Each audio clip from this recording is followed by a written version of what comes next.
Amén, mis queridos hermanos, que el Señor les bendiga. Le damos gracias al Señor de que podemos iniciar un nuevo libro de la Biblia. Y el día de hoy, mis queridos hermanos, estamos iniciando con el estudio del profeta Sofonías, libro del Antiguo Testamento, profetas menores. Busque ahí Sofonías. Y hoy día vamos a estar estudiando el capítulo 1 ya del profeta Sofonías. Así que antes de comenzar, vamos a orar al Señor para poder, ¿cierto?, encomendar este estudio bíblico en la presencia del Señor. Padre, te damos gracias, Dios mío, por la vida, por la salud. Gracias, Señor, Padre, por los alimentos, el techo, el abrigo, el vestuario. Gracias, Señor, por cada una de tus bendiciones. Gracias, Señor, Padre, porque tú eres bueno, porque tú eres fiel, porque para siempre es tu misericordia. Amado Dios, gracias, Señor, Padre. Amado Dios, bendice este tiempo, Padre, que vamos a estudiar la palabra. Permite, Dios mío, que lo que leamos, lo que aprendamos, Señor, lo podamos poner por obra, lo podamos entender, amado Dios, y con tu ayuda, con la ayuda de tu Espíritu Santo, Señor, podamos, Dios mío, poner por obra, Señor, esta enseñanza, esta palabra. En el nombre de Jesús te pedimos todo. Amén y amén. Amén, mis queridos hermanos, ¿cierto? Como les decía, el libro de Sofonías, en el capítulo 1, le invito a poder abrir su Biblia. Y a manera de introducción, ya, cabe recalcar, ¿cierto?, que el que escribió, ¿cierto?, el autor humano, ya que nosotros sabemos de que cada libro de la Biblia tiene una doble autoría. Por una parte está el autor humano, ¿cierto?, pero también el autor final de cada libro de la Biblia es el Señor, ya que la palabra del Señor dice de que los hombres de Dios escribieron siendo inspirados por el Espíritu Santo. Ellos no escribieron su propio pensamiento o lo que ellos creían conveniente o lo que ellos consideraban, ¿cierto?, a su opinión personal. Ellos registraron de forma inspirada la palabra del Señor. Entonces, el autor humano de este libro, ¿cierto?, vendría a ser Sofonías, pero el autor detrás de cada libro de la Biblia nosotros sabemos que es el Señor. Sofonías, mis queridos hermanos, fue un profeta que ministró en los días del rey Josías, ¿ya?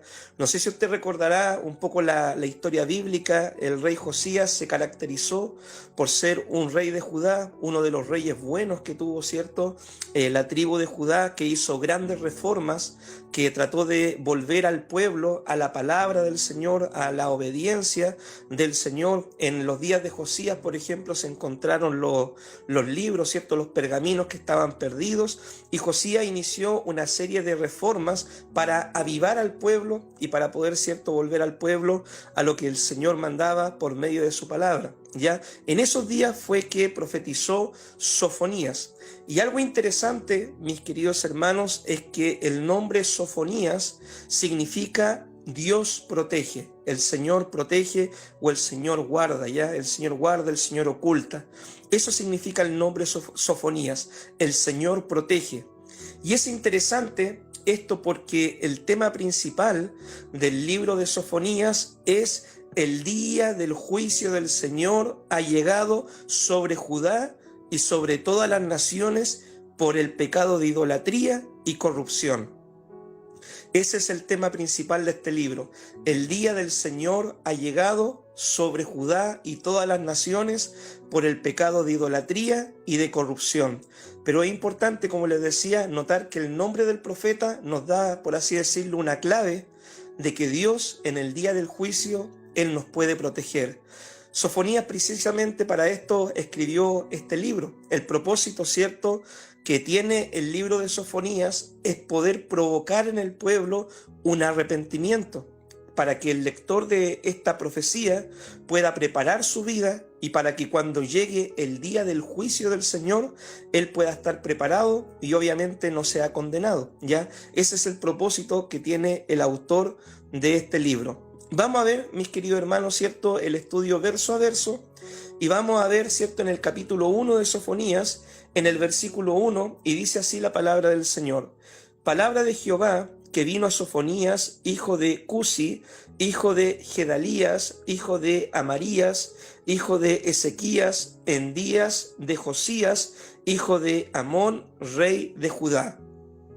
La profecía, ¿cierto?, vino a Sofonías en los días de el rey Josías. Y algo interesante, mis queridos hermanos, es que todos los profetas, ¿cierto?, que son de parte del Señor, no son hombres que inventan la profecía, ¿ya? O no es que ellos dicen, yo quiero compartir esto al pueblo y me voy a poner a inventar una profecía para transmitir una palabra como que fuera de parte de Dios, ¿cierto?, al pueblo. No, eso en realidad lo hacen los falsos profetas. Acá nosotros vemos la comisión del profeta Sofonías. Vino palabra de Jehová a Sofonías. ¿De dónde vino la palabra de Jehová a Sofonías? Los hombres, ¿cierto?, los profetas de Dios, los verdaderos hombres de Dios, hablan, ¿cierto?, la palabra que Dios les manda hablar. Y hoy en día, mis queridos hermanos, ¿cierto?, Dios sigue levantando tanto a hombres como también mujeres para poder llevar una palabra verdadera al pueblo de Dios. Hoy en día también nosotros debemos cuidarnos, ¿cierto?, de poder distinguir, mi hermano, cuando muchas veces hay personas que dicen hablar en nombre del Señor, pero muchas veces los mensajes que ellos transmiten no son mensajes conforme a la Escritura, no son mensajes inspirados por Dios, no son mensajes con una base bíblica, ¿ya? Y muchas veces, ¿cierto?, provienen aún de profetas o hermanos o personas que tienen sus vidas, ¿cierto?, no acorde con la palabra del Señor. Los verdaderos profetas de Dios hablan la palabra de Dios, inspirados por Dios y viviendo una vida acorde a la voluntad del Señor. Algo que siempre la Biblia, ¿cierto?, nos pide a nosotros es que nosotros podamos ocupar el discernimiento, ¿ya? Y nosotros, ¿cómo podemos discernir? Jesús nos dio la clave para poder hacer esto. Dice, por los frutos los conoceréis. Así que por los frutos, ¿cierto?, tanto del mensaje que se transmite como de la vida del profeta, nosotros podemos distinguir si es que es un verdadero instrumento de Dios o no. Veamos ahora, ¿cierto?, los versículos 2 y 3.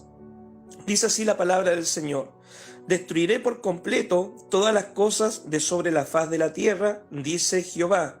Destruiré los hombres y las bestias, destruiré las aves del cielo y los peces del mar, y cortaré a los impíos y raeré a los hombres de sobre la faz de la tierra, dice Jehová.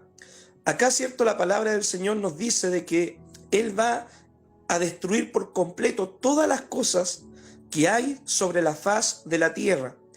Y en primera instancia, lo que nosotros primero podemos entender de estos versículos es que va a haber un día en que el juicio de Dios será un juicio universal, ¿ya? Ejemplos de juicio universal nosotros tenemos, por ejemplo, cuando vemos el Antiguo Testamento, la historia del diluvio, nosotros ahí podemos ver un juicio universal. Cuando vemos, ¿cierto?, esta historia del diluvio, por ejemplo, nosotros vemos de que era tanta la maldad, la violencia que había en la tierra, la corrupción que había en los hombres, que Dios decidió enviar un juicio, ¿cierto?, sobre toda la humanidad, ¿cierto?, en aquel entonces. Pero Dios, ¿cierto?, encontró a un hombre, ¿cierto?, que era del agrado de él, un hombre que, dice la palabra, le creía, le obedecía, le servía, y este hombre era Noé. Y Dios, aún en medio de todo ese juicio, Dios escogió a Noé y por medio de él escogió a su familia para salvarle del juicio, ¿ya? Y Dios le mandó a Noé, le dijo, mira Noé, construye un arca para que tú y tu casa puedan ser salvos. Noé fue obediente a la palabra de Dios, construyó un arca y en la cual él con su familia, es decir, 8 personas, dice la palabra, fueron salvas, ¿ya? Entonces, esto es un ejemplo de un juicio universal.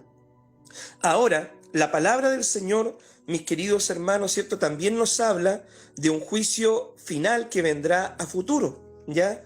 Y dice la Biblia de que este juicio, que será en los postreros tiempos, no será un juicio como fue en los días de Noé, con agua, ya, sino que será un juicio con fuego, donde las cosas, ¿cierto?, los elementos, dice la palabra, serán destruidos por el fuego. Mire lo que dice la palabra del Señor en 2 de Pedro, capítulo 3, en el versículo 10. Dice así la palabra del Señor. Pero el día del Señor vendrá como ladrón en la noche, en el cual los cielos pasarán con gran estruendo, y los elementos ardiendo serán deshechos, y la tierra y las obras que en ella hay serán quemadas.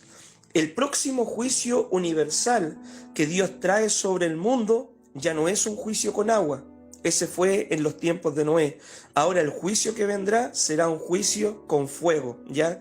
Donde las cosas, los elementos serán hechos pedazos, quemados, ¿cierto? Por el ardor, ¿cierto? Del fuego. En este pasaje, el juicio también nosotros podemos ver de que, aparte de hablarnos de un juicio universal, también la palabra nos habla del juicio para la tribu de Judá. Y este juicio vendría a la tribu de Judá por los babilónicos, ¿ya? En ese tiempo nosotros debemos recordar la historia bíblica, por eso es importante conocer, ¿cierto?, los contextos, la historia bíblica.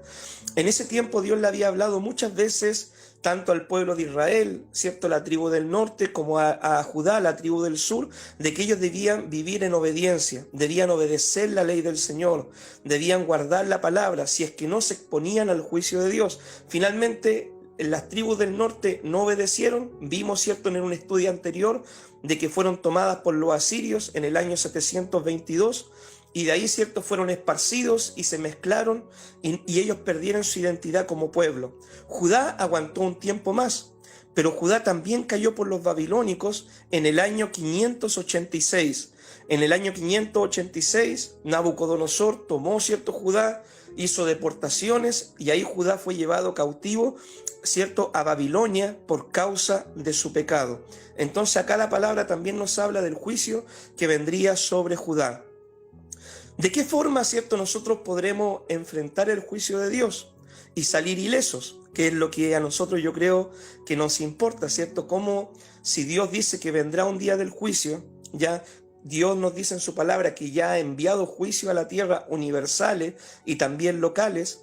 ¿Cómo nosotros podemos prepararnos, cierto, para poder enfrentar el juicio de Dios? Y la palabra del Señor nos da la respuesta a nosotros en el Evangelio de Juan, en el capítulo 3, en el versículo 18 y 19. Dice así, casi siempre nosotros estamos acostumbrados a leer Juan 3:16, de tal manera amó Dios al mundo, pero el versículo 18, ¿cierto?, de Juan 3:18, dice lo siguiente: el que en él cree, el que cree en Jesucristo, no es condenado, pero el que no cree ya ha sido condenado, porque no ha creído en el nombre del unigénito Hijo de Dios. Y esta es la condenación, que la luz vino al mundo y los hombres amaron más las tinieblas que la luz, porque sus obras eran malas. La forma, mis queridos hermanos, de que nosotros podemos enfrentar el juicio de Dios y salir airosos es recibiendo a Jesucristo como nuestro Señor y Salvador y arrepentirnos de nuestro pecado, ¿cierto? Y vivir una vida para el Señor. Esta es la única forma, mis queridos hermanos, que nosotros podremos enfrentar el juicio de Dios y salir airosos, ¿cierto?, en ese día. Veamos ahora, mis queridos hermanos, los motivos del juicio, ¿ya? Versículos de Sofonías, ¿cierto? De Sofonías, veamos los versículos 4 y 6. Amén. Dice así la palabra del Señor: extenderé mi mano sobre Judá y sobre los habitantes de Jerusalén, y exterminaré de este lugar los restos de Baal y el nombre de los ministros idólatras con sus sacerdotes, y a los que sobre los terrados se postran al ejército del cielo, y a los que se postran jurando por Jehová y jurando por Milcom, y a los que se apartan de en pos de Jehová, y a los que no buscaron a Jehová ni le consultaron. ¿Por qué vendría el juicio de Dios sobre Judá? Dios, ¿cierto?, enviaría su juicio sobre los judíos a causa de su idolatría, ya que ellos estaban adorando a Dios, pero también, ¿cierto?, adoraban a otros ídolos, a otros dioses que ellos habían creado, y además, mis queridos hermanos, por el sincretismo religioso. ¿Qué es lo que es el sincretismo religioso? La mezcla, ¿cierto?, de las prácticas bíblicas con prácticas paganas de otros pueblos. Dice acá, ¿cierto?, cortaré, ¿cierto?, raeré aquellos que se postran ante Jehová y juran por Milcom también, ¿cierto? Había una mezcla de lo pagano con lo santo, ¿ya? Y por esta causa vendría el juicio sobre los judíos. El juicio sobre Judá viene por mezclar la verdadera adoración, ¿cierto?, de Dios con la adoración a otros ídolos. Cabe recordar, mis queridos hermanos, que los pueblos, cuando adoraban a otros ídolos, ellos, ¿qué es lo que hacían? Ellos levantaban estatuas, ellos hacían sacrificios, ¿cierto?, conforme a lo que ellos creían, estimaban, y aún, ¿cierto?, tenían prácticas sexuales, de brujería. En muchas, ¿cierto?, de sus sacrificios, ellos aún, mis queridos hermanos, sacrificaban a sus hijos, ¿cierto?, a estos falsos dioses que ellos habían levantado, y cosa que la palabra de Dios no nos enseña que nosotros debemos hacer, ¿ya? Entonces, a causa de todas estas prácticas que para Dios son abominables, vendría el juicio cierto sobre ellos. Nosotros, mis queridos hermanos, como iglesia, el principio que debemos sacar es el siguiente, que nosotros debemos cuidarnos, mi hermano, igual del sincretismo religioso. Dios nos dejó en su palabra el manual de cómo nosotros debemos hacer las cosas, de lo que Él nos pide que nosotros hagamos, de cómo debemos vivir la vida de iglesia, cómo debemos hacer iglesia, cómo debemos vivir la vida cristiana. Pero lamentablemente, ¿cierto?, hoy en día hay muchas iglesias que por tratar de ser relevantes o por tratar, ¿cierto?, de llegar a la cultura actual o por tratar, ¿cierto?, no sé, de hacer el mensaje un poco más aceptable al mundo de hoy, han caído también en un sincretismo religioso, cayendo en prácticas como ¿qué? Como por ejemplo mezclar la palabra de Dios con filosofías de hombre, ¿ya? Hay muchas veces, ¿cierto?, que se predica la palabra, ¿cierto?, pero a esa palabra no se predica como está escrito, sino que a esa palabra le agregan cosas, ¿cierto?, pensamiento humano, filosofías de hombre, para hacerla más grato, ¿cierto?, al oído de las personas que no conocen al Señor.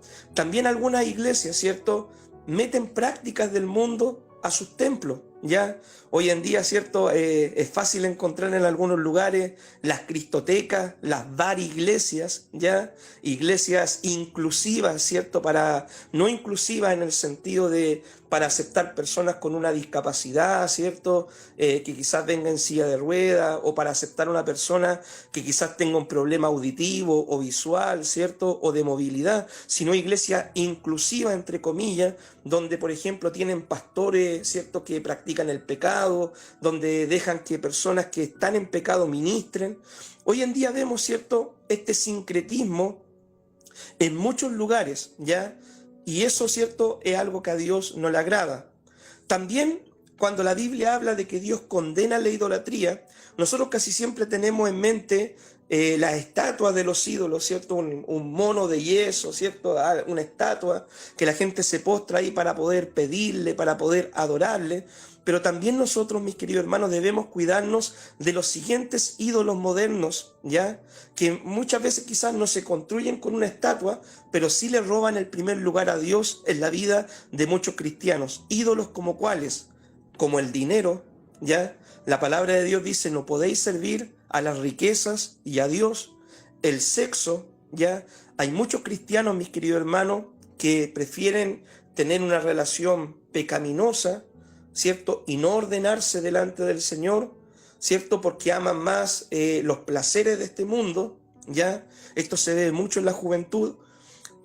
La diversión, mi hermano, ¿ya? Hay mucha gente que por la diversión, la fiesta, la parranda, los amigos, dejan, ¿cierto?, de servir al Señor, ¿ya? Son ídolos. El fútbol, ¿ya? Hay muchos, ¿cierto?, que cuando juega el equipo favorito de fútbol, su equipo preferido, prefieren quedarse en el hogar, ¿cierto?, en vez de venir a adorar al Señor. Aún, mis queridos hermanos, la familia puede ser un ídolo. Recuerda que Jesús dijo, ¿cierto?, el que no deja padre, madre, mujer, hijos por causa de mí, no es digno de mí, ¿ya? Y hay muchos, ¿cierto?, que ponen como prioridad a su familia antes que servir al Señor.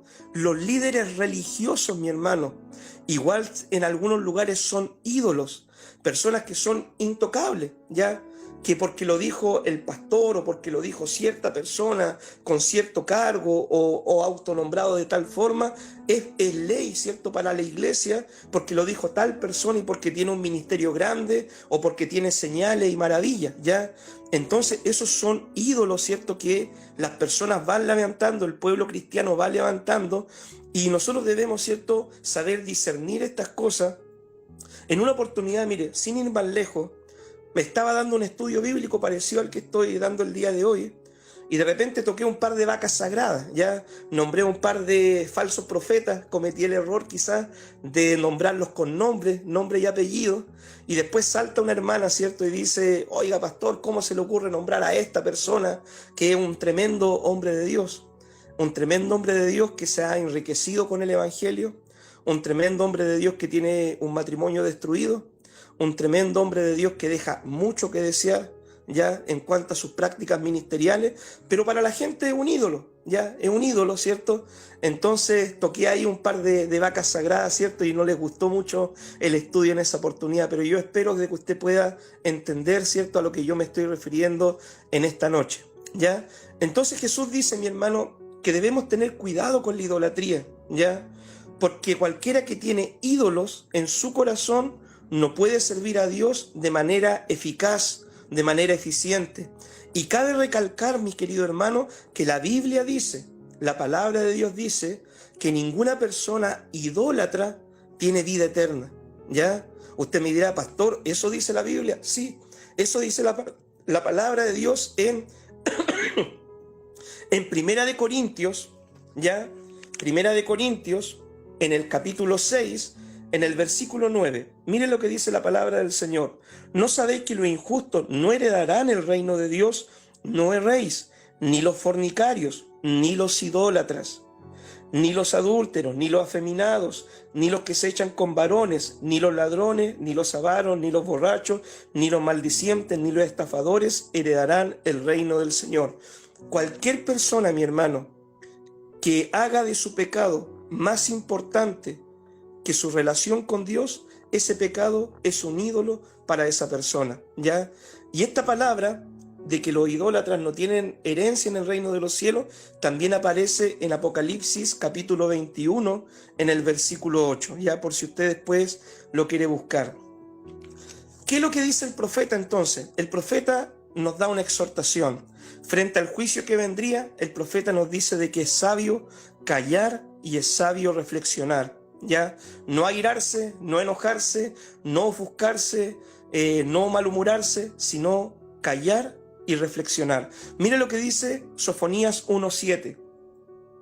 Calla en la presencia de Jehová el Señor, porque el día de Jehová está cercano, porque Jehová ha preparado sacrificio y ha dispuesto a sus convidados. Nadie, mis queridos hermanos, si estuviera en una audiencia, ¿cierto? Nadie en su sano juicio se pondría a hablar en el momento, ¿cierto?, de que el juez va a emitir su veredicto, ¿cierto?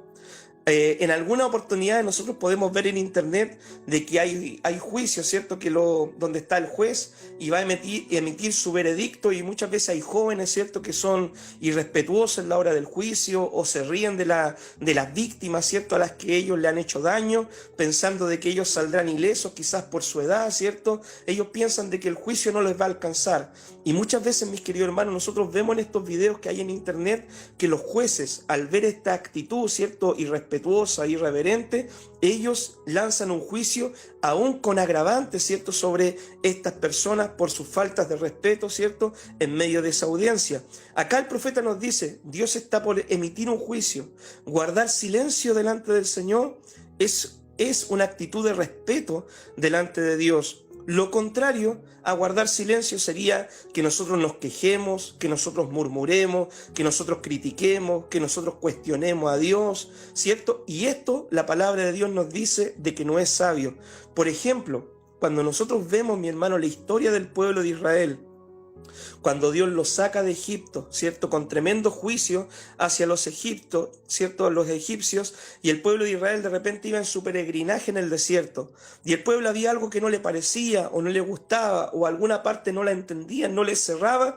¿Qué es lo que hacían ellos? Se empezaban a quejar, empezaban a murmurar, empezaban a criticar. ¿Y qué provocaba eso? Que Dios, ¿cierto?, enviara un juicio. Dice la Biblia de que esta actitud de quejarnos, murmurar, hablar, cuestionar a Dios, mi hermano, no es una actitud sabia. Aún el mismo Job, ¿cierto?, que era un hombre santo delante del Señor, en un momento empezó él a cuestionar, ¿cierto? Empezó a decir, ¿pero por qué a mí? ¿Pero por qué, Señor? Y todo. Cuando vemos el final del libro de Job, el Señor en un momento le dice a Job, mira, Job, ahora cíñete tú porque yo te voy a preguntar. A ver, ¿dónde estabas tú cuando yo creé la tierra? ¿Por qué, cierto, tú dices esto y esto? Y Dios empieza a él a preguntarle a Job y a cuestionar el Señor a Job. Y Job, ¿qué es lo que hace? Dice, Señor, pongo una mano en mi boca, hablé lo que yo no entendía, ¿cierto? Hablé de lo que yo no comprendía. De oídas te había oído, pero ahora mis ojos te ven. Entonces, mis queridos hermanos, nosotros cuando no entendemos algo, cuando no comprendemos alguna situación, cuando nos preguntemos por qué estamos viviendo algo, ¿qué es lo que la invitación que nos hace la palabra del Señor? ¿Ya? La palabra del Señor nos dice, encomienda a Jehová tu camino, confía en Él y Él hará. Guarda silencio delante de Jehová, espera en Él y Él hará. El libro de Proverbios, mi hermano, nos dice de que aún el necio cuando calla es contado por sabio, ¿ya? Porque muchas veces, ¿cierto? Como dice Santiago, la lengua es un miembro tan pequeño que si nosotros, ¿cierto?, lo ocupamos y no le ponemos un freno, puede provocar mucho daño a nuestra vida, porque eso puede atraer el juicio de Dios, ¿cierto?, para nosotros. Cuando Dios emita, ¿cierto?, su juicio, mi hermano, durante el tiempo de la tribulación, dice la palabra, ¿cierto?, en el libro de Apocalipsis, ya en el capítulo 8, cuando Dios emita sus juicios en el tiempo de la tribulación, dice la Biblia de que aún, mi hermano, el cielo guardará silencio. Aún el cielo, ¿cierto?, guardará silencio. Apocalipsis 8.1 dice, cuando abrió el séptimo sello, se hizo silencio en el cielo como por media hora. Es decir, mi hermano, aún los ángeles dejaron de tocar, aún, ¿cierto?, los ángeles dejaron de ofrecer, ¿cierto?, el incienso. Ellos guardaron silencio cuando Dios estaba enviando sus juicios sobre la tierra, ¿cierto?, en el libro de Apocalipsis. Entonces es sabio, mi hermano, hacer esto, y esto es lo que el profeta nos invita a hacer. Cuando uno calla, uno tiene la posibilidad de reflexionar, de pensar, de conversar con Dios, ¿cierto?, en su mente, en su corazón, ¿ya? Entonces eso es lo que la invitación que nos hace el profeta. Veamos ahora, mi hermano, los versículos 8 y 9. En el día del sacrificio de Jehová castigaré a los príncipes y a los hijos del rey y a todos los que visten vestido extranjero. Asimismo castigaré en aquel día a todos los que saltan la puerta y a los que llenan las casas de sus señores de robo y de engaño. Amén. Acá nosotros en estos versículos podemos ver, ¿cierto?, de que viene el juicio sobre los líderes del pueblo de Israel, ya el pueblo de Judá. El liderazgo, mi hermano, es una tremenda oportunidad y un tremendo privilegio que Dios nos da para poder servir al Señor, ¿ya? Ser líder, dice la Biblia, es una honra, ¿ya? Ser un líder, mi hermano, ya sea una autoridad civil, ¿ya?, en un cargo político, o un líder dentro de la iglesia, es una tremenda oportunidad de servir a Dios, es una honra y es un privilegio que Dios le entrega a algunas personas que tienen el don de liderazgo, ¿ya? Entonces, mi hermano, si Dios ha escogido líderes, lo que Dios espera de sus líderes es que sea gente correcta, gente íntegra, que haga bien las cosas, que dirija al pueblo conforme a Dios manda en su palabra. Pero ¿cuál había sido el problema? Los líderes del pueblo, ¿cierto?, de Israel habían abusado de sus derechos, habían ocupado su cargo para enriquecerse, habían hecho juicios injustos, se habían corrompido, ¿cierto?, la justicia política de aquel tiempo, y también, ¿cierto?, los líderes religiosos no estaban haciendo su parte en medio del pueblo, lo cual provocaba, ¿cierto?, si el líder era malo, el pueblo, ¿cierto?, con mayor razón se desenfrenaba. Entonces, mis queridos hermanos, el líder es la clave o el líder es el clavo. El líder puede ser la clave para llevar al pueblo a un avivamiento, a una verdadera relación con Dios, a entender el mensaje de Dios, o el líder puede ser, ¿cierto?, el que condene, ¿cierto?, al pueblo o a la iglesia de forma completa. Como dicen, ¿cierto?, algunos dichos antiguos, se perderán el día de mañana iglesias con pastor y todo, por malos líderes, ¿cierto?, que no han sabido hacer el trabajo que Dios le ha mandado. Dios va a pedir cuentas, ¿cierto?, a los líderes. Así que Dios dice que a su tiempo Él va a actuar, Él ve todas las cosas y no dará por inocente al culpable. Aún a sus líderes Él le va a pedir cuenta, ¿cierto?, de los actos que ellos han hecho. Veamos ahora los versículos 10 y 13. Dice así: y habrá en aquel día, dice Jehová, voz del clamor desde la puerta del pescado, y aullido desde la segunda puerta, y gran quebrantamiento desde los collados. Aullad, habitantes de Mactes, porque todo el pueblo mercaderes es destruido. Destruidos son todos los que traían dinero. Acontecerá en aquel tiempo que yo escudriñaré a Jerusalén con linterna y castigaré a los hombres que reposan tranquilos como el vino asentado, los cuales dicen en su corazón: Jehová ni hará bien ni hará mal. ¿Cierto? Acá nosotros vemos el juicio de Dios contra los comerciantes. Estos versículos nos hablan del juicio de Dios contra los comerciantes. Dice de que Dios, como con una linterna, buscará, ¿cierto?, de forma profunda, escudriñará, ¿cierto?, las vidas de estas personas.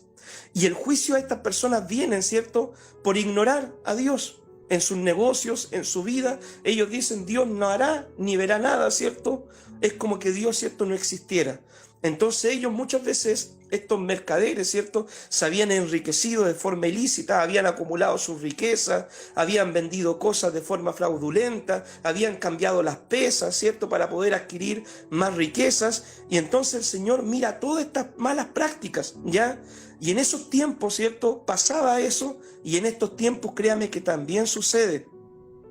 En muchos lugares cambian los precios, cambian las pesas, y la gente es como que viviera, ¿cierto?, como que Dios no existe. Dios no hará, ¿cierto?, bien ni hará mal. Es como si Dios, ¿cierto?, no viera las cosas.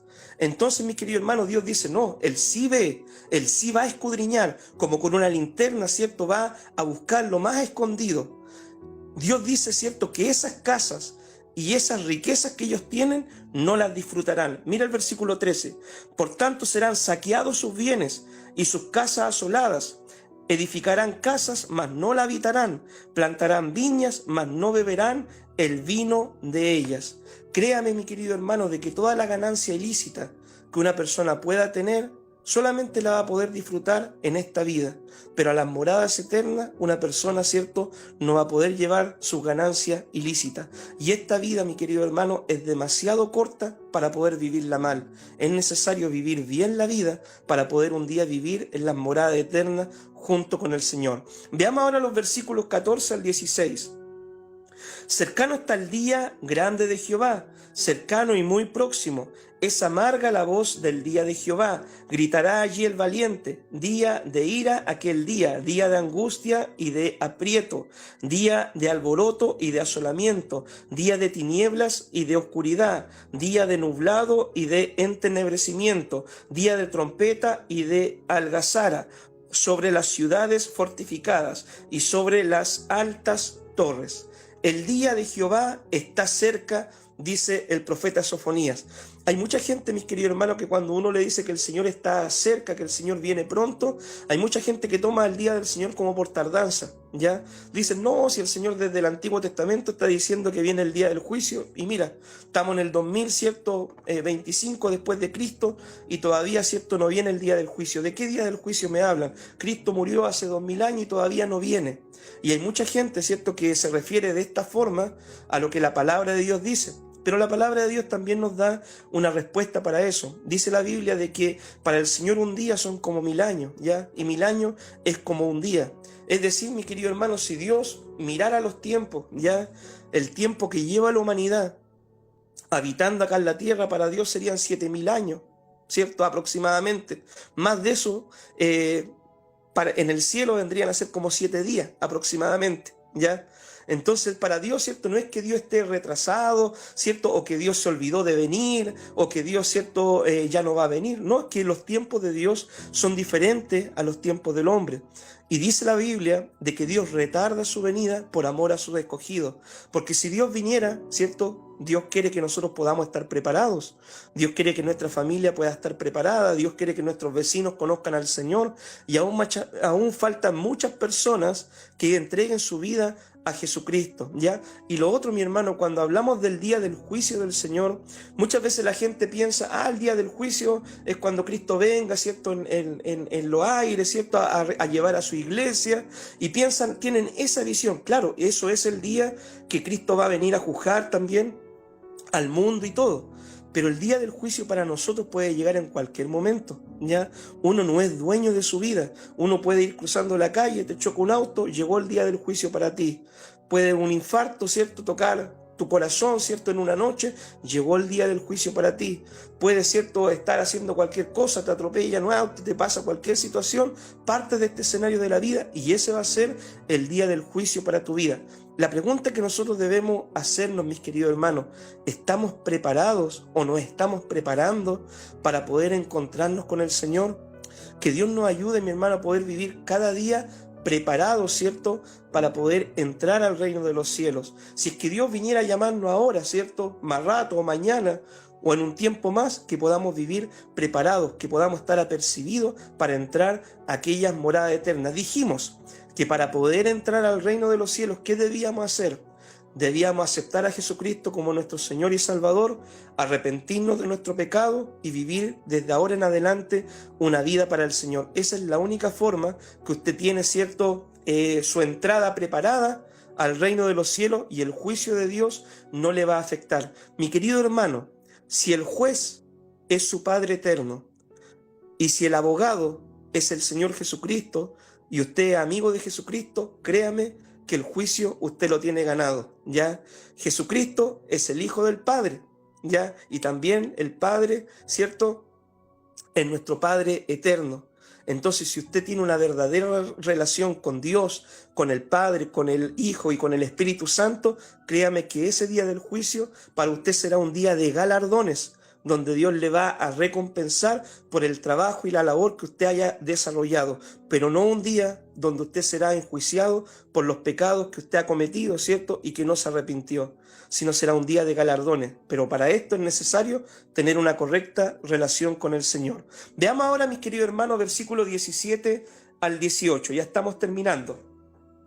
Y atribularé a los hombres y andarán como ciegos, porque pecaron contra Jehová, y la sangre de ellos será derramada como polvo, y su carne como estiércol. Ni su plata, ni su oro podrá librarlos en el día de la ira de Jehová, pues toda la tierra será consumida con el fuego de su celo, porque ciertamente destrucción apresurada hará de todos los habitantes de la tierra. Amén.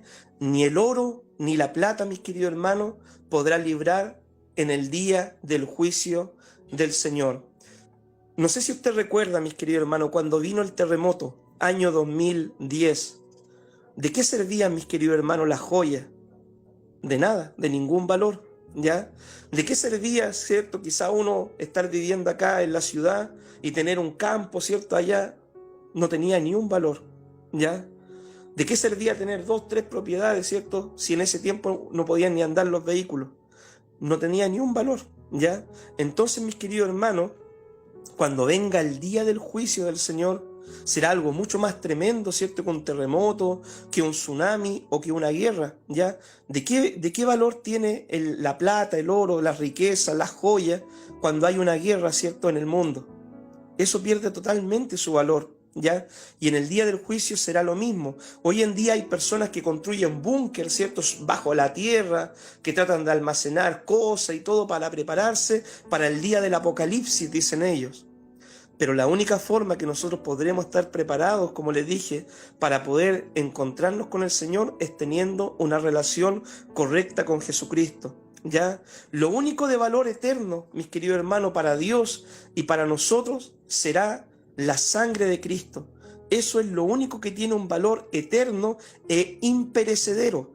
El apóstol Pedro dijo, ustedes fueron redimidos, no con oro o plata o cosas corruptibles. Ustedes fueron redimidos con la sangre de Cristo. ¿Recuerda usted, mi hermano querido, la sangre del Cordero, cierto, que marcó las puertas en el día que Dios sacó al pueblo de Israel de Egipto?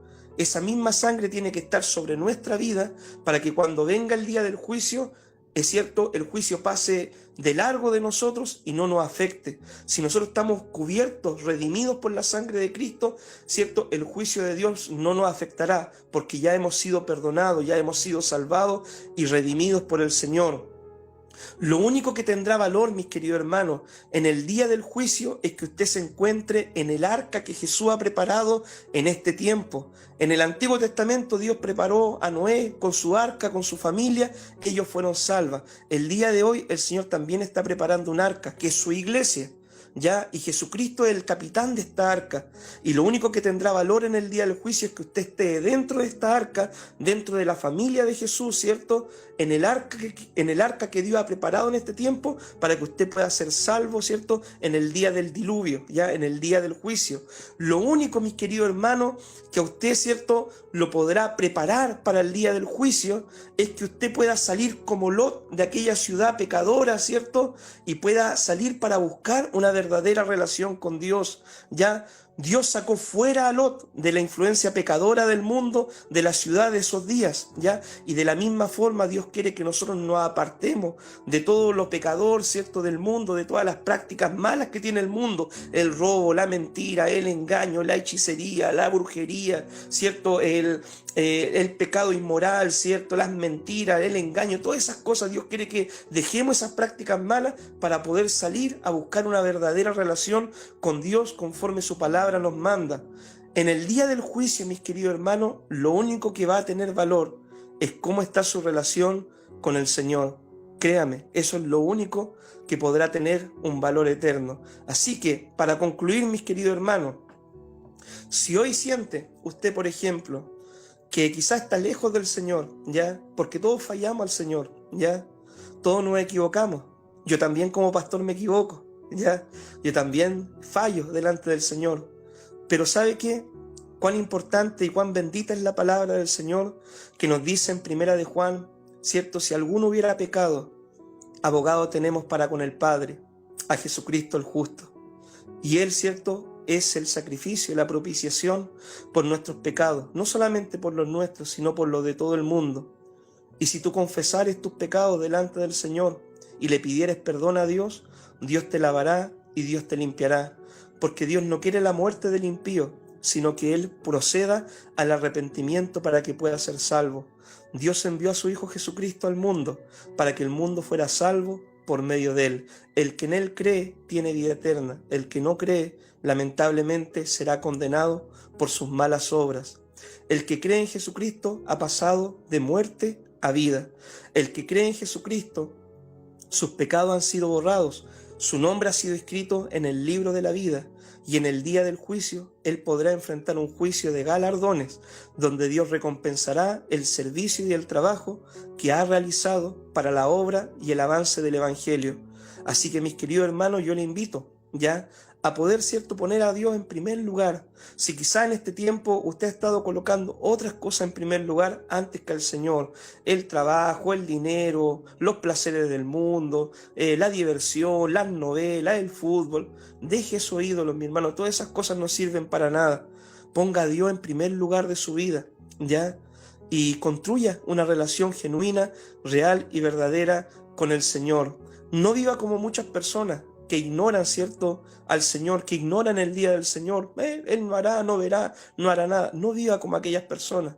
Viva cada día, ¿cierto?, un día a la vez con Jesucristo. No procure, ¿cierto?, como estos mercaderes o los políticos, ¿cierto?, de ese tiempo y también los de hoy, construir grandes imperios para su nombre. El imperio más grande, mi hermano, al cual Dios le llamó a trabajar, es el reino de los cielos. Procure, ¿cierto?, trabajar en ese imperio, hacer tesoro en ese imperio, ¿ya? Para que cuando Cristo venga, ese día no sea un día de lloro, de llanto, de lamento para nosotros, sino sea un día de gozo, de alegría y de regocijo en la presencia del Señor. Amén. Así que oramos al Señor, ¿ya? Padre, te damos gracias, Dios, por este tiempo de estudio bíblico. Señor, sabemos por tu palabra de que un día, Señor, tú vendrás a juzgar al mundo, Señor, con justicia, Señor. Padre, y es por eso, Dios mío, que una vez más, Dios mío, en esta noche te pedimos perdón, Señor. Amado Dios, perdónanos, Señor, nuestros errores, nuestros pecados, nuestras faltas. Padre, una vez más, Señor, lávanos con tu sangre preciosa, Señor Jesucristo. Límpianos, Señor, desde la cabeza hasta la planta de nuestros pies, Señor. Amado Dios, como cubriste, Dios mío, las casas en Egipto, Señor, cúbrenos con tu sangre. Señor Padre, amado Dios, para que ese día podamos, Señor, escuchar: venid benditos de mi Padre, y no un nunca los conocí. Amado Dios, queremos tener una relación genuina, verdadera y una relación real contigo. Ayúdanos, Señor, a construir una verdadera relación contigo. Padre, saca los ídolos de nuestro corazón. Señor, si hay ídolos, Señor, el ídolo del dinero, del sexo, de los placeres, de la diversión, de las cosas de este mundo, Señor. Padre, saca todos esos ídolos, Señor, y que tú puedas tomar tu lugar en nuestro corazón y en nuestra vida, Señor. Amado Dios, amado Padre, te damos gracias, Señor, por pertenecer a este reino eterno, Señor. Padre, que nuestra mente y nuestro corazón no esté ocupado, Señor, solamente en adquirir cosas materiales de este tiempo, Señor. Amado Dios, sino que nuestro corazón esté preocupado en poder adquirir, Señor, de los tesoros del reino de los cielos. Amado Dios, de invertir en lo eterno. Amado Dios, en el nombre de Jesús te pedimos todo. Amén y amén.